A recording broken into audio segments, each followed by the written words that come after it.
Negeri, mulai dari surat permohonan pengurusan PDLN sampai pertanggungjawaban kegiatan PDLN. Senang sekali bisa mendampingi Bapak Ibu dalam Migro hari ini. Program yang dirancang sebagai ruang belajar dan tumbuh bersama yang digagas sebagai bagian dari penguatan kompetensi SDM RSAB Harapan kita.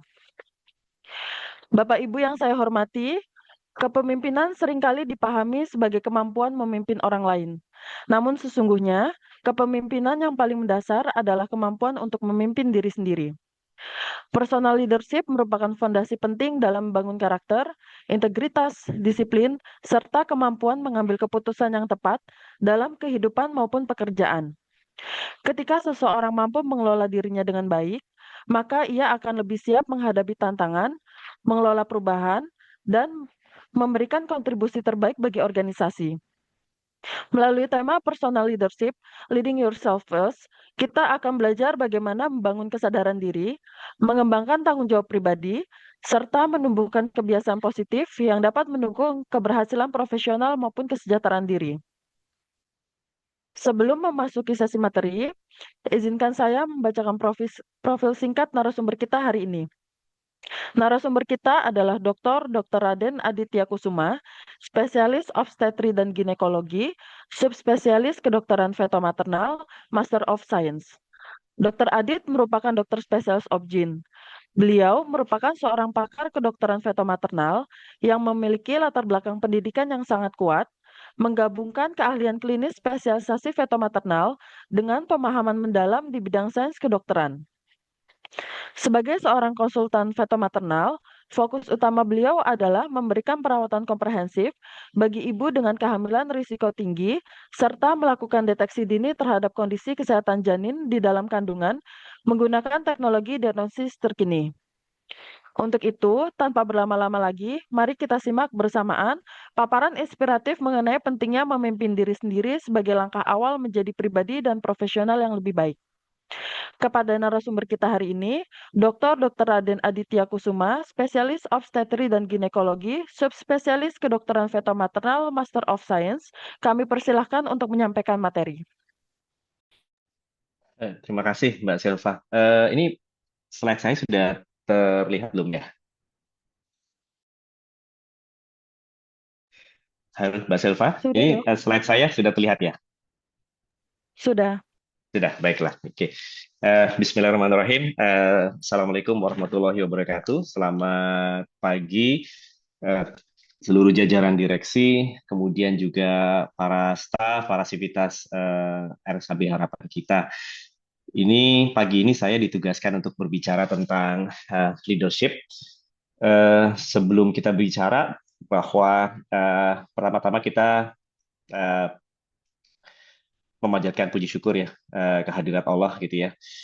Pagi ini kita masih sama-sama bisa sehat, kemudian masih sama-sama bisa bekerja di RSAB Harapan Kita, rumah sakit yang kita cintai. Eh, Kita patut berbangga menjadi staf yang bekerja di RSAB Harapan Kita sebagai pusat rujukan kesehatan ibu dan anak. Eh, kita semua percaya bahwa rumah sakit yang hebat itu dibentuk bukan hanya satu dua orang yang hebat, tapi oleh tim, oleh kerjasama yang hebat. Tim yang hebat itu berangkat dari pribadi-pribadi yang hebat, dan pribadi yang hebat ini berangkat dari jiwa kepemimpinan yang baik, dari berangkat dari pribadi.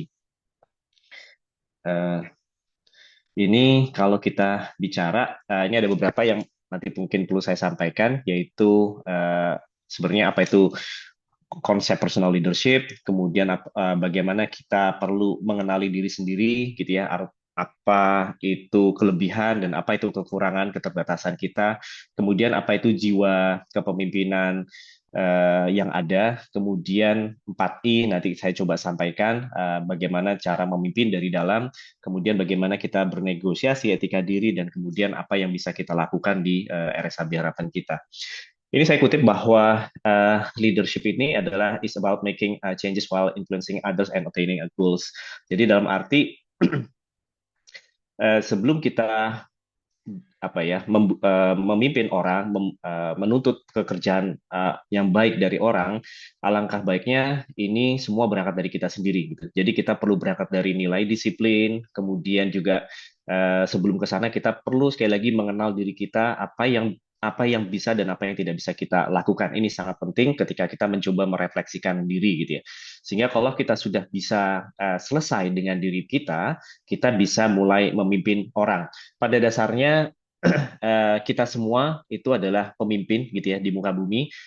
Misalnya ada yang laki pemimpin keluarga, kemudian misalnya pemimpin dalam tingkat organisasi gitu ya. Dan kemudian memang semakin selayaknya ini kita harus sudah selesai dengan diri kita sendiri, kemudian kita bisa memimpin orang dan kemudian memimpin dengan skup yang lebih besar yaitu organisasi gitu. Nah, ini yang perlu disampaikan bahwa sekali lagi kita perlu perlu perlu menguasai diri kita gitu. Jadi yang perlu digarisbawahi adalah seringkali kita selalu keakuannya terlalu tinggi, selalu ingin didengar, tapi kita kadangkala tidak cukup jujur untuk mencoba self assessment apa oh bahwa saya kurang di sini, oh saya hanya ingin didengar tapi kemampuan mendengar saya masih rendah. Jadi hal-hal seperti inilah yang perlu kita sama-sama kembangkan gitu ya. Dan kemudian juga bagaimana kita memanage diri kita gitu ya.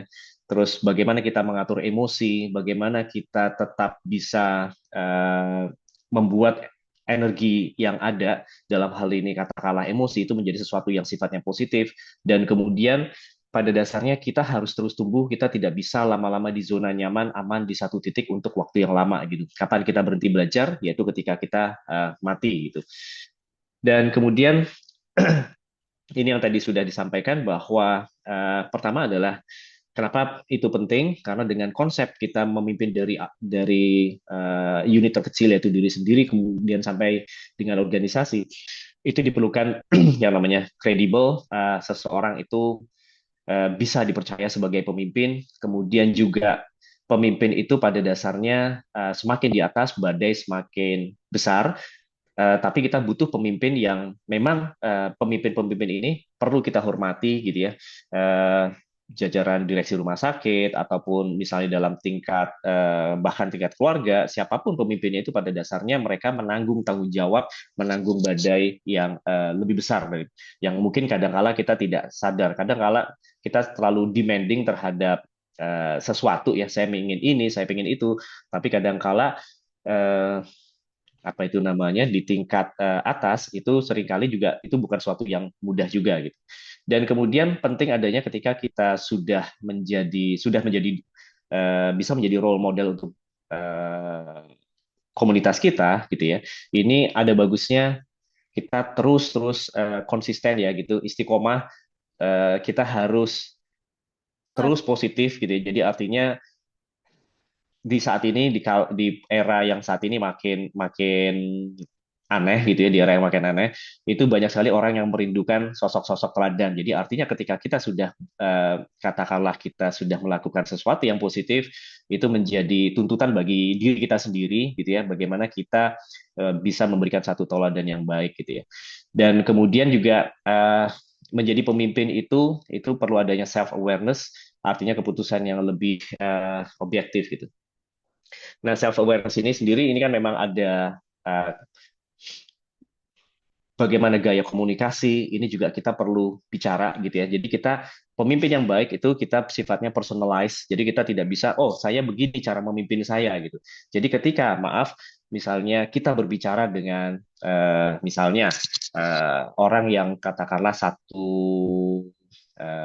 background yang sama gitu ya dengan katakanlah yang punya background yang berbeda background itu artinya mungkin berbeda dari sisi dari mana kita berasal kemudian dari tingkat pendidikan dan lain sebagainya ini kita perlu mengadjust diri kita jadi kita tidak bisa keakuannya tidak bisa tinggi gitu ya. Jadi artinya kita perlu gaya komunikasi yang positif. Kita layaknya kita sekali lagi yang saya ingin highlight adalah kemampuan mendengar itu selalu senantiasa harus kita kembangkan gitu. Dan kemudian juga yaitu tadi bahwa seringkali kita tidak sadar bahwa kita butuh refleksi diri, kita butuh tahu apa yang bisa kita berikan dan tidak berikan. Dan kemudian ini kenapa penting? Ya ini karena pada dasarnya kita perlu perlu menguasai diri kita, nilai kita itu apa, nilai positif kita, tapi sekali lagi kita juga perlu merefleksikan apa yang masih belum optimal dari diri kita gitu. Jadi menjadi seseorang pribadi yang baik atau menjadi pemimpin yang baik itu bukan reaktif tapi responsif gitu. Jadi ketika kita misalnya kita di tingkat keluarga, kita di tingkat organisasi gitu ya, ketika ada pastinya kita sudah menjadi suatu kepastian gitu ya bahwa badai itu pasti akan datang. Tapi pemimpin yang baik itu bukanlah sesuatu yang reaktif, tapi coba responsif. Ini dua hal yang berbeda gitu. Dan kemudian memang dalam kaitannya dalam organisasi RSAB gitu ya, kita perlu juga mengetahui visi misi dari RSAB sehingga kita perlu sejalan gitu. Tidak uh, peduli seberapa bagusnya kita gitu ya, tidak, kita sekali lagi kita punya banyak kekurangan, kita perlu mendengarkan tempat di mana kita bekerja, bukan hanya apa yang bisa rumah sakit kita berikan tapi apa yang bisa kita berikan pada rumah sakit. Jadi hubungan feedback dua arah ini perlu kita pupuk gitu ya. Kemudian juga ya masalah individualize gitu, jadi kita memang perlu memahami dulu sebenarnya apa sih gitu ya, diri kita itu butuhnya apa, dan sekali lagi dengan kita menentukan uh, dengan kita mengetahui diri kita, kita tahu arah mana yang kita bisa lakukan gitu. Ada satu buku ini yang luar biasa, ini salah satu buku favorit saya. uh, ini salah satu best seller gitu, best seller yang pernah ada gitu. Ini saya merekomendasikan untuk kita semua. Saya tidak bosan-bosan baca buku ini gitu ya. Ini Tony Robbins gitu ya, Awaken the Giant Within. Dalam artian dalam artian secara umum gitu ya, bahwa diri kita, percayalah bahwa kita itu punya keunikan yang luar biasa. Diri kita itu batasnya itu pada dasarnya hanya ilusi gitu ya. Hanya pada dasarnya ketika kita membatasi diri kita, pada saat itulah kita kita bayangkan, oh saya tidak bisa karena saya misalnya saya punya keterbatasan daya pikir, saya punya keterbatasan A, B, C. Di saat itulah pada saatnya kita sudah menentukan batas kita gitu. Tapi ketika kita sebaliknya, kita selalu positif, selalu ingin belajar, selalu ingin melihat masalah itu, jangan melihat masalah itu sebagai sesuatu yang negatif, masalah itu anggap sebagai sesuatu uh, anugerah gitu ya, bahwa pada dasarnya tidak mungkin sudah menjadi qadarullah bahwa kita harus apa namanya, kita pasti mendapatkan satu masalah gitu. Ada orang yang dihadapkan kalau dari tingkat pribadi gitu ya, ada yang bermasalah dengan misalnya ada yang bermasalah dengan tetangganya, ada yang bermasalah dengan rumah tangganya, ada yang bermasalah dengan anaknya, orang tuanya, ekonominya dan lain sebagainya gitu. Tapi pada dasarnya semua semua masalah itu atau bahkan di tingkat komunitas, di tingkat organisasi, semua masalah ini itu selayaknya menjadi stimulus gitu ya. Bagaimana kita terus berkembang. Dan ini kalau kita lihat di bukunya Tony Robbins itu adalah bagaimana decision shape destiny gitu. Jadi kalau kita bisa di langit atas, kenapa di langit bawah gitu? Jadi kita percayalah pada diri kita. Pasti akan kesulitan, pasti ada badai, pasti ada hambatan. Tapi percayalah eh, orang-orang apa ya namanya, orang yang sudah katakanlah orang siapapun yang berhasil di dunia, orang besar di dunia gitu ya. Contoh di agama, contoh di dunia global gitu ya. Pada dasarnya cobaan mereka luar biasa besar gitu. Bahasa lainnya adalah manusia itu banyak jatuh. Orang yang sukses itu adalah lebih banyak jatuhnya daripada suksesnya gitu. Itu kayak fenomena gunung es, orang hanya melihat oh dia sukses dan sebagainya, tapi di balik itu semua itu lebih banyak jatuhnya daripada suksesnya gitu. Terus kemudian juga pada dasarnya your beliefs create your reality, dan artian sekali lagi kenapa kita membayangkan bermimpi itu sesuatu yang gratis gitu. Kenapa kita tidak bermimpi yang tinggi aja? Kenapa kita harus membayangkan oh saya hanya di sini, hanya di sini? Kita harus terus positif gitu ya. Mastering your state, kita harus bisa mengontrol diri kita, jangan sampai kita dikontrol oleh emosi, ini menjadi kontraproduktif gitu ya. Terus kemudian bagaimana kita memahami gitu values dan rules yang sekiranya bisa mengontrol diri kita. Kemudian juga kita perlu tubuh energi yang positif, yang sehat, itu juga menjadi suatu syarat. kemudian bagaimana hubungan ini sangat penting antar sesama, kemudian kita juga perlu tahu kemana kita berlabuh, kemana tujuan kita gitu, apa yang ingin kita tinggalkan di belakang, apa itu namanya warisan yang kita bisa berikan pada apa legacy yang bisa kita tinggalkan gitu. Nah, legacy ini yang perlu kita pikirkan, legacy terhadap katakanlah dalam tingkat terkecil misalnya keluarga, legacy dalam tingkat komunitas. Jadi ketika kita meninggalkan sesuatu, jadi kita tidak hanya bisa berpikir pragmatis apa yang bisa saya dapat, apa yang bisa saya dapat, tapi kita juga harus berpikir kelak gitu ya. Siapapun siapapun kita punya periode fase bekerja, fase hidup dan sebagainya. Satu yang harus kita pikirkan adalah bagaimana kita meninggalkan amal jariah kalau bahasa agamanya, kemudian juga suatu apa namanya legacy gitu ya, legacy yang positif. Kemudian ini kalau yang pertama adalah it is in your moments of decision that your destiny is shaped gitu. Jadi artinya bahwa ya itu tadi bahwa kita semua ini dihadapkan pada suatu keputusan klinis ya untuk mereka yang memang dokter dan sebagainya mulai dari triase dan sebagainya. Jadi ini adalah satu contoh bahwa keputusan-keputusan yang kecil itu akan membentuk suatu destiny yang besar gitu. Jadi artinya kita harus berpikir bahwa hari ini adalah anugerah, hari ini adalah hari yang terbaik yang saya ingin miliki, apa yang hari yang pernah yang saya miliki dan saya harus lebih baik daripada kemarin. Kalimat-kalimat positif ini harus senantiasa kita tanamkan gitu. Kemudian belief loop dalam artian bahwa ada suatu keyakinan yang sifatnya positif, ada suatu keyakinan yang sifatnya negatif gitu. Jadi contohnya adalah saya harus belajar hari ini. Saya harus terus berkembang hari ini. Saya tidak bisa mengatakan, oh saya yang terhebat, saya menjadi satu referensi dan lain sebagainya gitu. Ini sesuatu yang tidak ini apa namanya membuat kita stop progressing gitu. Jadi pada uh, pada kenyataannya gitu kita dituntut hari ini kita belajar apa contohnya orang-orang sukses dalam 1 minggu mereka bisa menyelesaikan atau bahkan 1 bulan mereka bisa menyelesaikan misalnya 2 sampai 4 buku atau bahkan lebih gitu dan ini ada menjadi self improvement buat kita semua cara kita untuk self improvement tapi kadangkala kita selalu terlalu banyak excuse. Oh, saya terlalu sibuk. Oh, saya banyak sekali. Saya kan nggak bisa ini. Oh, saya memang takdirnya begini. Susah. Nah, kalimat-kalimat negatif ini pada dasarnya hanyalah suatu ilusi. Gitu. Dan kemudian kalau kita lihat bagaimana manajemen kondisi, jadi makanya apa namanya kita butuh tahu ya apa namanya uh, butuh sadar bahwa untuk kita bisa melakukan sesuatu yang positif itu kita perlu tubuh yang sehat, kita butuh pemikiran yang sehat, kita perlu pandangan yang sehat. Bayangkan ketika misalnya kita tidur kita kurang, kemudian kita memandang hari itu sebagai beban, kita memandang tidak ada antusiasme dalam keseharian, ini hanyalah apa ya sesuatu yang benar-benar membatasi diri kita sih apa namanya itu akan kita bisa gampang sakit kita ya dan lain sebagainya artinya sekali lagi pandanglah suatu hari itu menjadi sesuatu yang positif dan kemudian ini ada kita juga butuh tahu tentang nilai dan tentang masalah rules gitu ya bagaimana ini integritas bagaimana pertumbuhan ya ini dan kemudian juga kira-kira rules apa yang mudah dipenuhi. Kemudian kita juga melihat bagaimana aturan yang ada, fleksibilitas aturan gitu ya. Jadi kita butuh mengenali nilai dan juga batasan apa yang kita dapatkan gitu. Dan kemudian ini yang disampaikan bahwa kadang-kala kita untuk berbicara masalah kesehatan ya, seringkali kita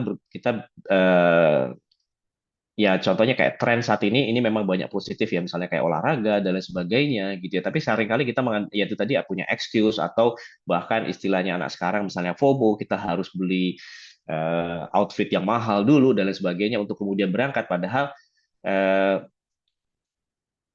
hasil kita keadaan kita hari ini dalam hal ini adalah kesehatan itu adalah akumulasi eh, bertahun-tahun sebelumnya gitu itu adalah hasil investasi kalau hari ini kita masih sehat ini luar biasa artinya kita itu adalah investasi kita 10 20 atau bahkan tahun yang lalu atau bahkan dari orang tua kita gitu dan kita nggak perlu hal-hal yang muluk-muluk pada dasarnya makan yang baik kemudian tidur yang cukup dan juga kemudian kita perlu perlu memperbaiki hubungan gitu ya, komunikasi antar sejawat, komunikasi dengan pasien, dengan klien ataupun dengan siapapun. Ini kita juga senantiasa harus merefleksikan diri, dan setiap hari adalah anugerah untuk kita terus memperbaiki diri gitu. Dan kemudian ini di Tony Robbins itu ada kata-kata RPM gitu ya, results, purpose, kemudian massive action plan gitu ya. Dan ini kita butuh tahu kalau result gitu, sesuatu yang sifatnya spesifik bahwa kita harus lebih baik gitu. Misalnya kita punya target kesehatan, oh saya harus misalnya berat badan saya turun, oh harus ada sesuatu yang sifatnya terukur gitu. Dan kemudian harus ada alasannya, kenapanya gitu, kenapa seperti itu. Dan kemudian adalah lakukan sesuatu yang sifatnya dipaksakan gitu. Sesuatu yang baik itu sifatnya dipaksakan gitu. Kita bekerja capek, kita ini pada dasarnya sesuatu yang baik itu harus dipaksakan. Memang bakal ngantuk, bakal capek, akan berdarah-darah, berkeringat itu luar biasa, tapi itu harus gitu ya. Dan ini adalah satu model bahwa ketika bagaimana sistem fondasi, nilai penguasaan fisik ini yang tadi disampaikan, hubungan sampai pada akhirnya kita bisa mencapai tujuan gitu ya. Dan ya ini tadi hanya singkat yang disampaikan. Dan kemudian ini adalah nilai refleksi, coba dari kita semua, saya pribadi, para sejawat sekalian, para teman-teman sekalian, ini kita coba menilai diri kita, coba kita nilai ini dari Tony Robbins gitu ya. Eh, Kira-kira bagaimana dalam kita keputusan harian kita, bagaimana sistem keyakinan kita terhadap diri kita, bagaimana manajemen emosi, bagaimana kita menilai nilai kita, aturan yang ada, kesehatan fisik, hubungan, manajemen waktu dan tujuan hidup. Kalau kita memang eh, dari self assessment kita bisa di atas 7, itu artinya itu kita sudah siap untuk maju gitu. Tapi kalau rasa kita apa namanya dengan penilaian jujur kita belum, nah ini memang artinya kita masih perlu memperbaiki diri gitu. Dan yang kedua adalah kecerdasan pemimpin, bahwa ini ada satu ungkapan yang bagus bahwa IQ itu membawa Anda masuk pintu, tapi EQ gitu ya membawa Anda ke puncak gitu. Dan ini yang tadi disampaikan adalah seperti self awareness, social awareness, self management, relation. Nah, ini yang perlu garis bawahi, bahwa IQ saja tidak cukup, tapi kita butuh menguasai EQ, sehingga itulah yang akan sama-sama membawa kita ke tujuan, apa namanya, berhasilnya suatu cita-cita gitu.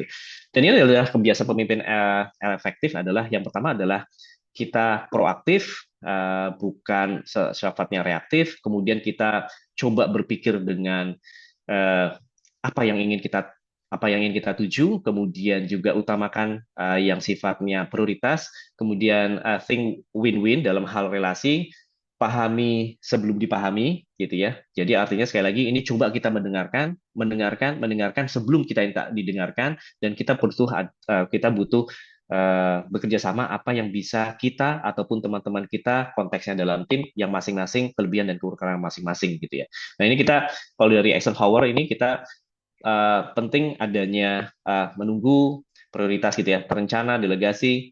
Nah, ini artinya ini kita butuh tahu mana yang sifatnya mendesak dan tidak mendesak.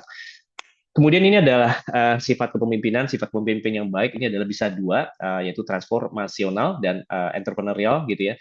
Dalam artian kita harus bisa menggabungkan bagaimana membawa perubahan tatanan yang ada, kemudian mengangkat motivasi, kemudian yang empat itu influence, inspiration, stimulation, consideration, visi nanti kita berbicara tadi, kemudian visi jangka panjang, fokus pada perubahan organisasi, sedangkan entrepreneurial itu adalah menciptakan sesuatu yang baru, yang artinya sesuatu yang sifatnya disrupsi gitu ya. Jadi pada akhirnya adalah pemimpin yang baik itu adalah kita coba menggabungkan, menjaga mutu sekaligus mencoba melakukan sesuatu yang belum pernah ada gitu ya. Ya ini sifat secara umum adalah profesionalisme, kejujuran, akuntabilitas dan lain sebagainya. Terus kemudian ini adalah yang tadi saya sampaikan, 4I, bagaimana kita yang pertama adalah menjadi sosok panutan gitu ya. Dan kita memang sebagai, kalau kita sudah di atas, ini kita punya amanah besar gitu ya, amanah besar dari Tuhan, bahwa kita benar-benar dipantau gitu ya, ditunggu peran kita, sikap kita, keseharian, untuk kemudian kita bisa menjadi sosok yang bisa ditiru gitu. Kemudian selalu komunikasikan gitu ya, bahasa bahasa motivasi yang sifatnya inspiratif gitu ya, berdasarkan semangat bersama, kemudian juga dorong kreativitas, kemudian juga kita butuh sekali lagi sifatnya mengenali semua kebutuhan. Eh, Mentalitasnya adalah ketika kita menjadi pemimpin itulah lebih mungkin istilah yang cocok adalah bukan atasan gitu ya, tapi menjadi coach atau mentor gitu. Jadi artinya bagaimana kita sama-sama maju gitu, tapi bukan hanya seseorang yang sifatnya bossy, hanya ingin didengarkan, tapi cocok apa namanya kita butuh menjadi pemimpin yang menjadi coach dan mentor. Dan kemudian ya ini pada dasarnya untuk win-win kita butuh mengetahui harapan, kemudian keinginan, tapi juga sekaligus juga kita butuh juga memahami kebutuhan dari tiap-tiap anggota. Dan ini adalah bagaimana kita harus bergeser dari fixed mindset kemudian menjadi growth mindset. Bagaimana fixed mindset itu kita berpikir bahwa kemampuan bersifat sifat itu adalah sesuatu yang sifatnya bawaan gitu ya. Tapi pada dasarnya kita harus berpikir semua itu bisa dipelajari. Kemudian sesuatu yang salah adalah menghindari tantangan, tapi kita semua eh, organ tubuh kita itu butuh tantangan gitu ya. Contohnya kalau misalnya otot kita tidak dipakai, kita hanya lemes, ya ototnya akan menjadi atrofi dan seterusnya. Otak pun kalau tidak dipaparkan oleh masalah, pada akhirnya itu akan menjadi bibit kesakitan. Kemudian juga kritik ini adalah anggap sebagai sesuatu yang positif gitu ya. Ketika kita nanti di atas, kita harus punya mentalitas bahwa kritik itu adalah sesuatu yang membangun. Kemudian juga kesuksesan orang lain ini bukanlah menjadi suatu ancaman, tapi bisa menjadi suatu inspirasi bersama. Kemudian menyerah saat menghadapi hambatan ini seringkali memang kita hadapi, tapi juga yang perlu dihadapi, yang perlu dipahami adalah bahwa hambatan ini adalah suatu proses belajar. Jadi ini adalah paradigma lama, baru bagaimana stabilitas kita rubah menjadi bahasa perubahan, kontrol bagaimana menjadi suatu pemberdayaan, kompetisi kita rubah menjadi kolaborasi, keseragaman menjadi keberagaman, self-centered menjadi higher ethical purpose, kemudian hero menjadi sesuatu yang sifatnya humble. Jadi ini yang perlu kita sama-sama kita renungi gitu. Kemudian tantangan unik di kepemimpinan di era Sabi Harapan kita adalah kita perlu apa namanya para pemimpin siapapun beliau gitu ya, kita sebagai ini kita perlu hargai karena memang pada dasarnya kaitannya apa namanya tidak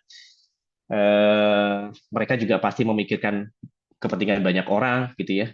Self awareness juga perlu disadari juga pada pemimpin itu siapapun dia. Kemudian juga manajemen tim medis perlu adanya tidak hanya IQ tapi juga EQ, perlu adanya komunikasi dan kita perlu siap dengan yang namanya sifatnya tekanan.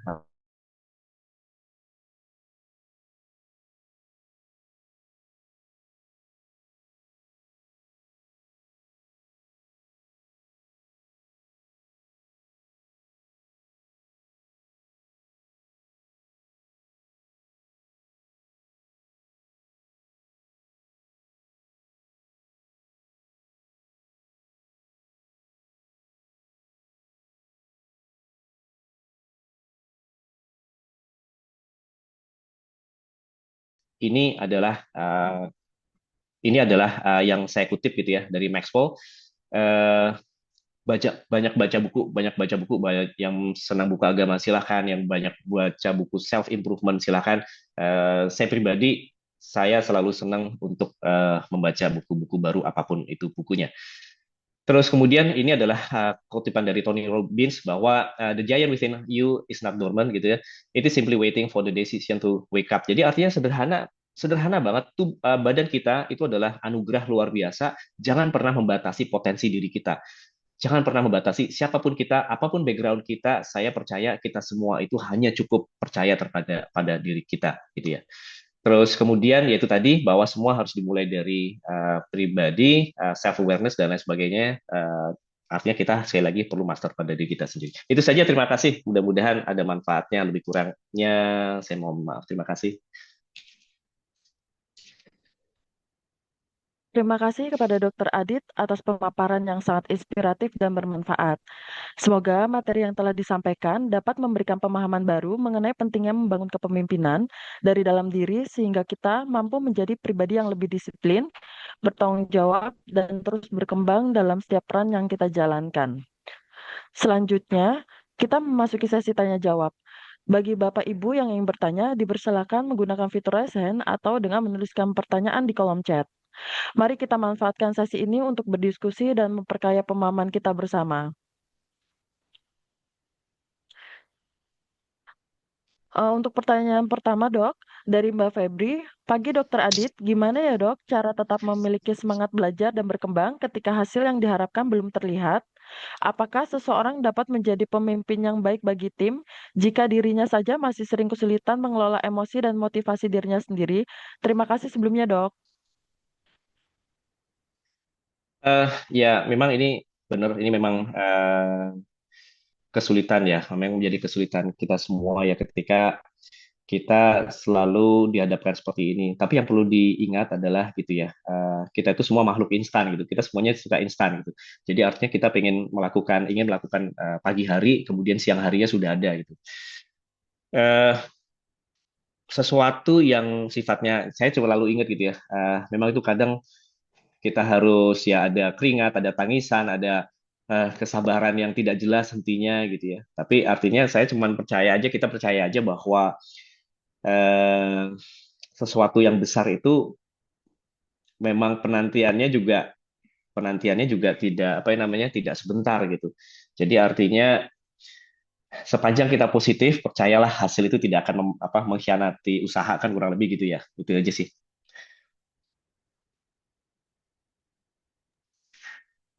Ada lagi Mbak? Baik, terima kasih. Kemudian, oh ya, ini saya sampaikan terlebih dahulu untuk teman-teman yang ingin bertanya. Di sesi Wigro hari ini kami menyediakan door prize untuk 3 orang penanya terbaik.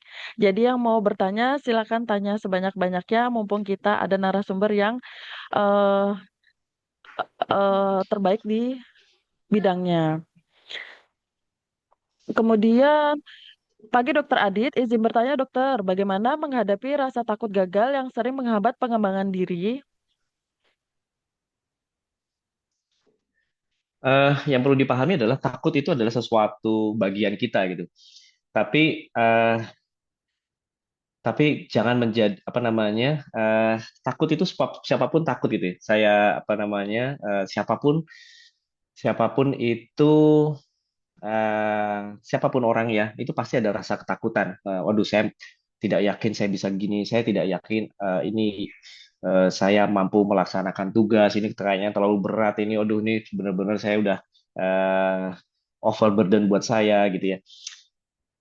Tapi percayalah gitu ya bahwa apapun beban yang kenapa kok eh, eh, kenapa beban itu ditaruh ke saya gitu. Percayalah bahwa itu sebenarnya bisa kita, cuma kita hanya butuh sedikit menunggu apa ya butuh sedikit kesabaran untuk terus menjalani gitu ya. Dan sebaliknya kalau misalnya katakanlah misalnya saya seorang Aditya gitu ya, seorang fakir ilmu seperti Aditya gitu. eh Ditukar gitu ya sama siapa ini misalnya kayak Mbak Naura, Mbak Cesa dan lain sebagainya gitu ya. Masalah kita tuh adalah masalah unik gitu ya. Masalah kalau saya dihadapkan oleh masalahnya Mbak Cesa, saya nggak akan bisa gitu dan sebaliknya gitu. Jadi percayalah bahwa semua beban yang kita rasakan berat itu pada dasarnya sudah diukur kok gitu ya, sudah diukur kok sama Tuhan gitu. Jadi artinya sudah kapasitas kita memang sekali lagi sekali lagi siapapun orang-orang besar tuh ada ketakutannya, ada keputusasaannya, ada apa ya namanya segala perasaan negatif itu pasti pernah hinggap. Tapi ya pertama adalah percaya bahwa kita pasti bisa gitu karena memang beban tidak akan diturunkan pada di luar keterbatasan apa namanya kemampuan kita. Yang kedua adalah eh, kita hanya butuh sedikit sabar sih, hanya butuh sedikit ketelatenan untuk pasti bisa sih gitu. Itu aja sih Mbak Cesa. Silakan. Baik dok, terima kasih jawabannya. Kemudian ada pertanyaan dari Mbak Daura nih dok. Selamat pagi dokter, izin bertanya. Dalam praktiknya, bagaimana kita bisa memastikan bahwa self-awareness yang kita miliki benar-benar akurat? Karena seringkali seseorang merasa sudah mengenal dirinya dengan baik, padahal masih memiliki blind spot yang tidak disadari. Silakan dokter. Ya self awareness ya bagus. Ya mungkin kalau ya misalnya kebetulan di agama saya gitu ya, ada baiknya itu kita itu butuh semua itu me time gitu ya. Kita perlu bermuhasabah, kita butuh introspeksi diri gitu ya. Kita butuh waktu untuk sendirian untuk merefleksikan sebenarnya apakah yang saya lakukan ini sudah optimal, apakah saya sudah apa namanya saya sudah punya dampak positif, apakah saya hari ini saya bisa memberikan manfaat untuk orang atau justru saya menyakiti orang gitu ya? Apakah saya menjadi sumber masalah untuk orang gitu ya? Jadi kalau menurut saya sih memang kita penting ya. Satu adalah me time. Kita butuh kesendirian gitu. Kita butuh coba berintrospeksi diri. Kemudian yang kedua adalah saya pribadi gitu ya punya masing-masing kita saya rasa masing-masing kita punya inner circle gitu. Kita punya inner circle yang mungkin tidak luas gitu ya.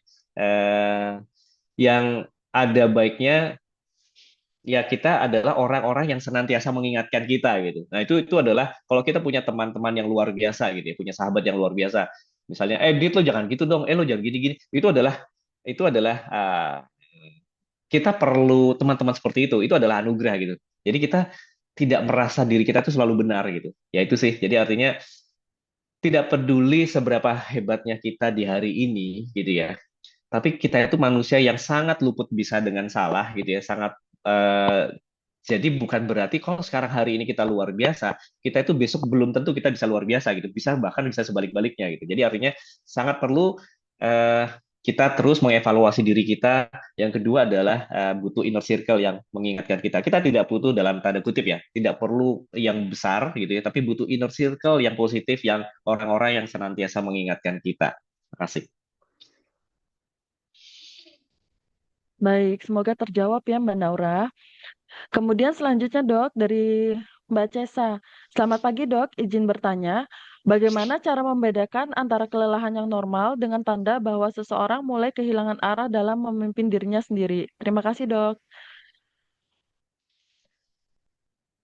Kelelahan. Apa? Kelelahan apa? Kelelahan apa tadi? Sorry, maaf Mbak Cesa tadi. Kehilangan arah dalam memimpin dirinya sendiri Dok. Oh, iya, me time. Jawaban saya me time gitu. Ini maaf ya, saya sendiri fakir ilmu, saya sendiri masih perlu banyak belajar dari teman-teman sekalian. Maaf ini saya bicara, ini saya sekali lagi justru saya itu mungkin paling banyak salah di antara teman kalian. Saya di antara teman-teman semua yang hadir di sini, sejawat semua di sini, ya saya maaf pagi ini saya nekat lah bicara gitu. Tapi yang paling penting adalah self apa namanya? eh eh,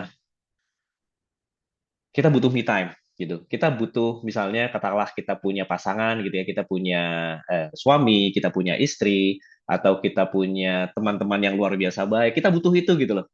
Kita butuh orang yang saya lagi nggak butuh circle yang besar, perlu lo salah jangan gitu gitu ya. Itu orang-orang yang perlu kita jaga gitu. Perlu kita jaga orang-orang yang senantiasa mengingatkan kita, lu jangan gitu dong. Nah, itu cari deh orang-orang kayak gitu deh. Makasih.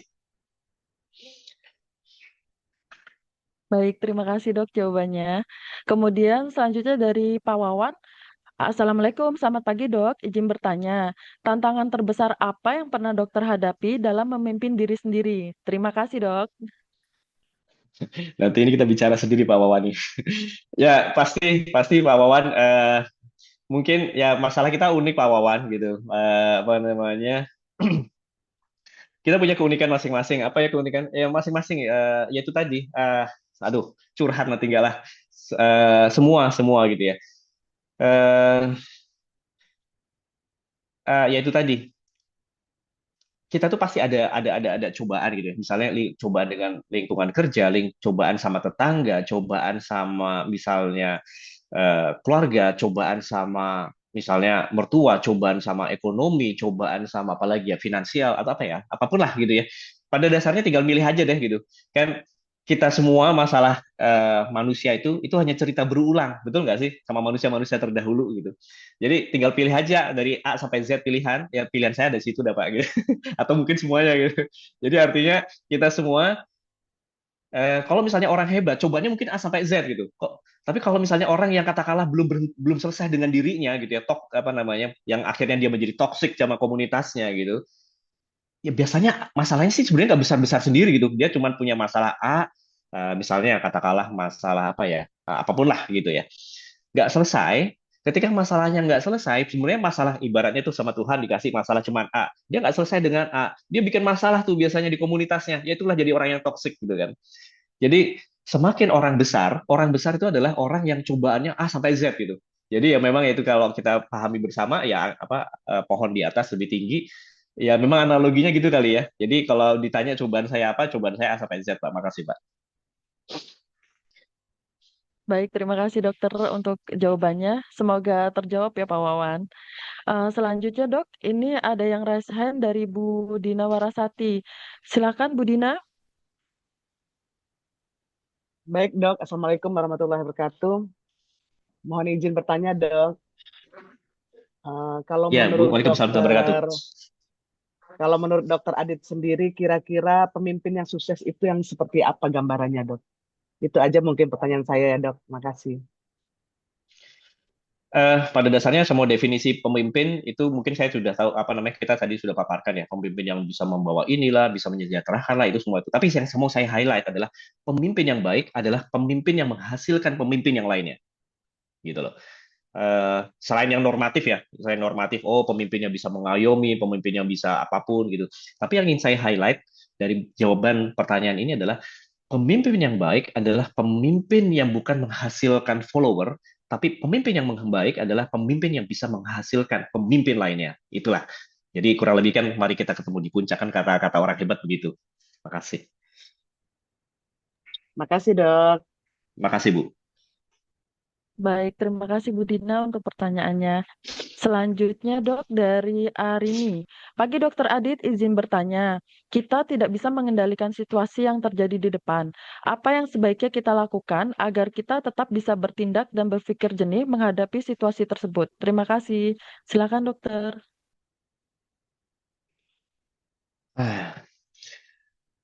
Ah, ini sekali lagi saya bicara atas nama Aditya, seorang yang fakir ilmu, seorang yang tidak tahu apa-apa lah ya. Sekali lagi saya mungkin lebih tidak tahu apa-apa dibanding bapak-bapak, ibu-ibu sekalian, tapi saya berbicara ini. Kadang sering kali gitu ya, sering kali saya seorang Aditya tuh merasa, aduh ini kok cobanya berat banget, aduh kok ini saya capek banget, saya tidak, ini saya ini gitu ya. Kadang saya jujur eh, waktu emas saya gitu ya saya pribadi itu saya paling seneng tuh bangun jam 2 pagi gitu dan itu adalah kesendirian yang luar biasa gitu ya ketika saya berdialog dengan diri saya pribadi saya berdialog dengan Tuhan gitu ya eh, itu adalah waktu yang terbaik gitu loh itu adalah menurut saya waktu emas ketika kalau misalnya kita berbicara dalam dunia hipnosis gitu kan ya tingkat kesadaran itu kan ada yang dari alfa, beta, theta gitu ya. Nah, ini tingkat kesadaran manusia gitu ya. Kenapa sih manusia itu sebaiknya dia bermeditasi atau kalau dalam Islam itu kenapa sih tahajud al-Isra 79 gitu sambil bilang Allah tuh bilang, "Hey, ayo dong" gitu kan. Eh, karena memang kita itu lagi turun gelombang kita gitu, gelombang kesadaran kita dan di saat itulah kita benar-benar bisa coba apa ya, berpikir, mencoba merefleksikan diri, coba mengadu gitu ya kita kadang-kala maaf ya ini sekali lagi saya yang masih banyak salahnya atau bahkan paling banyak salahnya gitu ya di antara bapak-bapak ibu sekalian gitu ya. Eh, apa ya? Kadang dunia itu terlalu riuh gitu ya. Kadang-kala sampai kita kadang-kala manusia itu banyak banget yang kehilangan arah gitu. Oh ikut si A jadi salah ini, jadi misleading gitu. Ternyata A-nya nggak bener B. Yang paling baik adalah kita bicara dengan nurani diri kita dan kemudian kita berbicara dengan Tuhan. Itu saya pribadi. Mungkin masing-masing orang punya cara sih. Ya mungkin cara lainnya adalah yaitu tadi mungkin berbicara adalah dengan orang yang orang baik, orang soleh soleha itu yang akan mengingatkan kita dan akan menyemangati kita untuk bisa berhadapan sama badai di depan. Makasih Bu. Baik, selanjutnya dok, ada pertanyaan dari Bu Aini. Pagi dok, menurut dokter, apa indikator bahwa seseorang sudah mampu memimpin dirinya sendiri dengan baik sebelum memimpin tim? Silakan dok. Apa ya? Ya ini mungkin saya agak klise ya. Pemimpin itu tenang. Pemimpin itu mendengarkan. Pemimpin itu ya mungkin saya lagi meng-highlight lah sesuatu yang sifat lebih dari normatif itu ya. Pemimpin itu dua itu ya. Satu tenang, tidak emosional, tidak ini tapi dia tidak reaktif tapi responsif mencoba menjawab kegalauan di bawahnya gitu artinya ketika misalnya katakanlah kita punya anak gitu ya kita punya anak-anak ketika dia mengadukan oh ini misalnya dia berantem sama temannya misalnya bukan berarti kita harus reaktif gitu ya. Kita ikut-ikut emosi gitu ya tapi kita coba kita coba mendengarkan dulu, kita coba mengenal anak kita itu seperti apa. Jadi bukan hanya kacamata kuda, kita mengatakan bahwa anak kita selalu benar, tapi ini begitupun juga ketika dalam lingkungan suatu organisasi, alangkah baiknya saya cuma berpikir begini ya, ketika kita semua dengan background, saya percaya bahwa kita semua itu adalah orang-orang baik gitu ya. Eh, kita itu punya perbedaan gitu ya. Tapi perbedaan itu adalah suatu rahmat gitu ya. Perbedaan itu suatu kekayaan gitu ya. Pemimpin yang baik itu adalah bisa melihat perbedaan atau suatu kritik atau suatu masukan itu sebagai suatu sumber daya gitu ya. Jadi artinya pemimpin yang baik itu lebih banyak mendengarkan dan juga eh, responsif daripada reaktif. Makasih, Bu. Terima kasih dokter. Selanjutnya dok dari Pak Bayu Maulana. Mengenai zona nyaman, mungkin dokter bisa share apa zona nyaman yang sedang jadi tantangan dokter dan bagaimana dokter menghadapinya. Silakan dok. Sejujurnya zona nyaman tuh cuma ilusi sih, Mbak. Tidak ada zona nyaman di dunia ini gitu sebenarnya gitu. Itu pandangan saya gitu. Semua itu hanya sifatnya temporer gitu. Hari ini kita senang, besok kita sedih.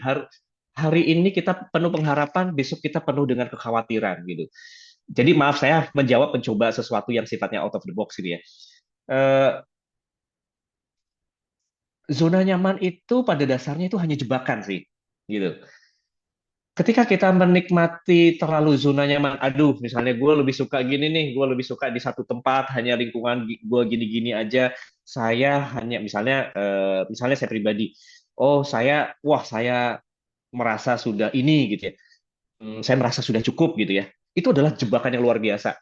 Percayalah ketika hari ini kita nyaman, di waktu yang bersamaan, di luar sana, itu eh, banyak orang yang apa itu namanya eh, banyak orang yang saat ini sedang berkompetisi ingin sama atau bahkan lebih dari kita. Artinya apa? Anggap ini sebagai suatu positif. Zona nyaman itu, saya melihat bahwa zona nyaman itu hanyalah ilusi, hanya suatu bayangan yang tidak pernah ada. Karena kenapa saya berbicara gitu? Ketika kita terlalu lama dengan zona nyaman kita, di saat itulah kita akan berhenti stuck di satu sisi. Jadi maaf, ini bukannya literally nggak ada ya, tapi dalam artian boleh menikmati zona nyaman, zona masing-masing kita punya zona nyaman lah, masalah sama keluarga, masalah katakanlah pergi kemana, yaitu punya manusiawi beda-beda gitu. Tapi menghadapinya adalah jangan terlalu lama, jangan terlalu menikmati, karena hari ini seperti ini nggak usah jauh-jauh, mungkin tar sore aja udah banyak nih tantangan gitu. Dan kita jangan jangan dadak-dadakan gitu, kita harus expect unexpected sih, menurut saya begitu sih. Makasih Bu. Baik, terima kasih dokter. Selanjutnya dok ada pertanyaan dari Bu Radia. Terima kasih sharingnya pagi ini dok, sangat inspiratif dan bangun motivasi.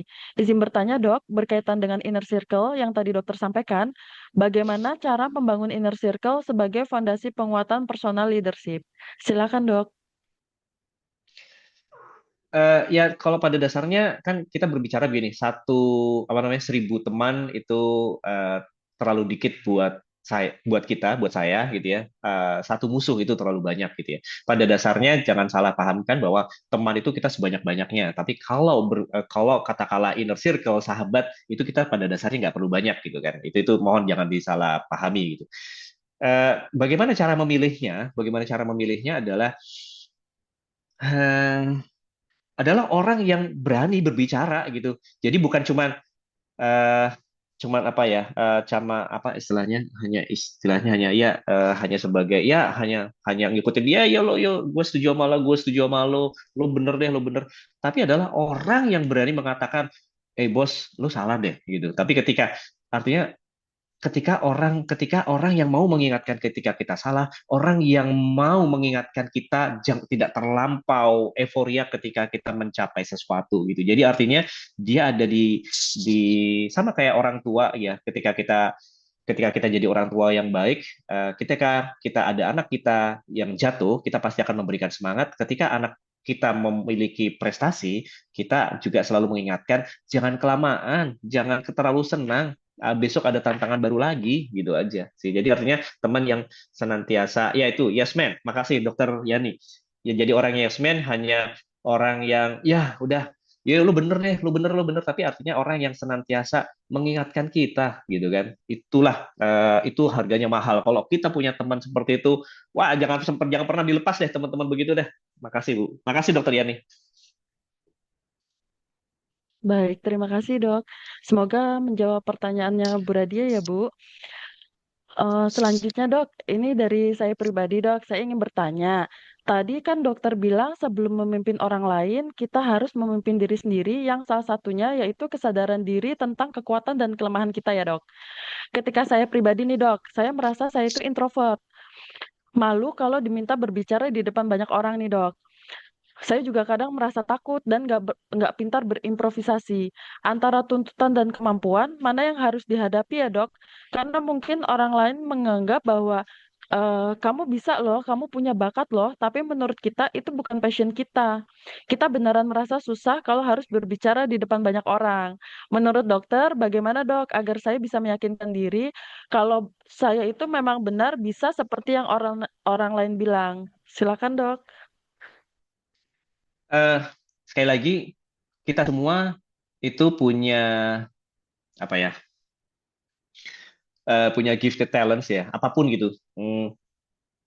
Tidak ada yang inferior di dunia ini, hanya kita yang memandangnya inferior. Kita pandangan lama mengatakan bahwa ekstrovert itu seolah-olah lebih bagus gitu ya. No, no, no. Pada dasarnya introvert itu luar biasa bagus. Ekstrovert itu luar biasa bagus. Jadi tidak ada yang superior bahwa ekstrovert lebih bagus daripada ini. Percayalah, misalnya gini, contoh ini maaf sebelum saya menjawab ya.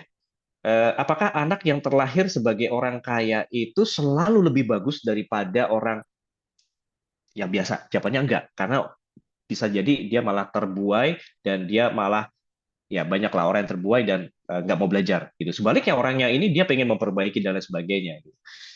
Dan ada satu ucapan, maaf ini kebetulan sesuai, ada satu ucapan Umar gitu ya. Umar itu bagus banget gitu. Saya tidak tahu beliau pernah bicara gini. Saya tidak tahu mana yang lebih bagus kaya atau miskin gitu. Tapi yang saya tahu adalah apapun keadaan yang mendekatkan diri pada Allah gitu, pada Tuhan gitu.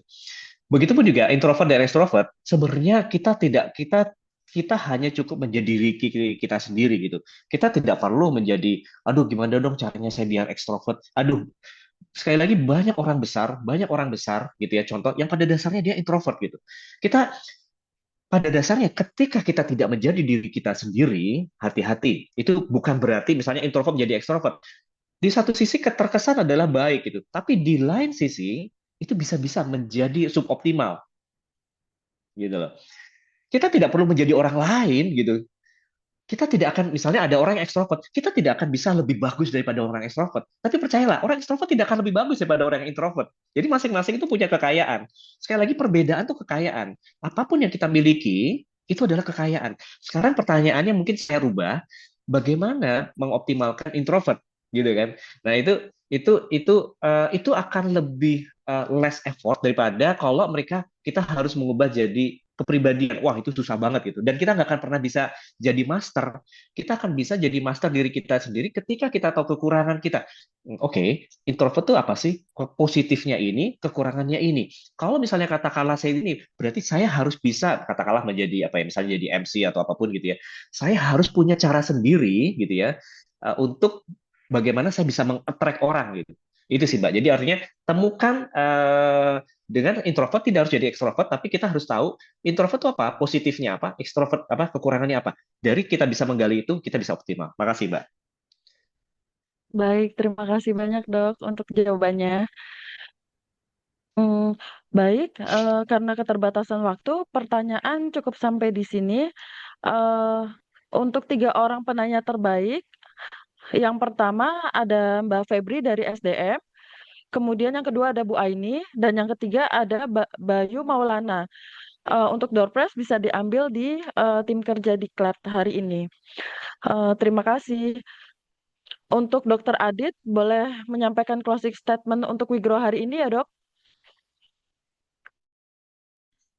Ya, terima kasih. Ini saya sebelumnya terima kasih kepada Diklat, kepada manajemen yang memberikan saya pribadi Terus terang saya tadi maaf lupa di awal disclaimer bahwa saya bisa bicara. Ini saya terima kasih. Justru ini saya adalah orang yang paling perlu banyak belajar gitu ya karena saya masih fakir ilmu. Saya masih jujur kekurangan saya justru paling banyak dibandingkan ini. Ini benar-benar apa namanya benar dari dalam hati. Jadi tapi mari kita sama-sama per hari ini kita mengenali diri kita. Orang yang merasa ada satu ungkapan gitu ya, apa ya namanya, eh, jangan pernah berhenti belajar, jangan pernah berhenti mencari teman baik, jangan pernah berhenti untuk bermimpi jadi orang yang teladan yang baik. Eh, apa namanya punyalah apa namanya cita-cita untuk memiliki suatu legacy karakter yang positif yang kelak ketika kita meninggalkan suatu komunitas itu akan diingat sebagai sesuatu yang positif. Lebih kurangnya saya mohon maaf, benarnya datangnya dari Allah, salahnya dari datang saya pribadi fakirimu. Terima kasih. Assalamualaikum warahmatullahi wabarakatuh. Waalaikumsalam warahmatullahi wabarakatuh. Terima kasih Dokter Adit untuk closing statement-nya. Baik, Bapak Ibu yang berbahagia, kita telah sampai di penghujung acara Wigro sesi ke-37. Semoga materi yang kita peroleh pagi ini dapat menjadi pengingat bahwa perubahan besar yang kita peroleh dapat menjadi pengingat dan selalu dimulai dari diri sendiri. Dengan kemampuan memimpin diri, kita dapat membangun kebiasaan positif, meningkatkan kualitas kinerja, serta memberikan dampak yang lebih baik bagi lingkungan sekitar. Atas nama panitia, saya mengucapkan terima kasih kepada para narasumber dan seluruh peserta yang telah berpartisipasi dalam kegiatan pagi ini. Mari kita terus bertumbuh, terus belajar, dan terus menjadi versi terbaik dari diri kita setiap hari. Jangan lupa untuk membagikan insight yang diperoleh hari ini kepada rekan kerja lainnya, dan nantikan Wigro sesi berikutnya. Saya Selva pamit undur diri. Wassalamualaikum warahmatullahi wabarakatuh. Selamat pagi dan salam sehat.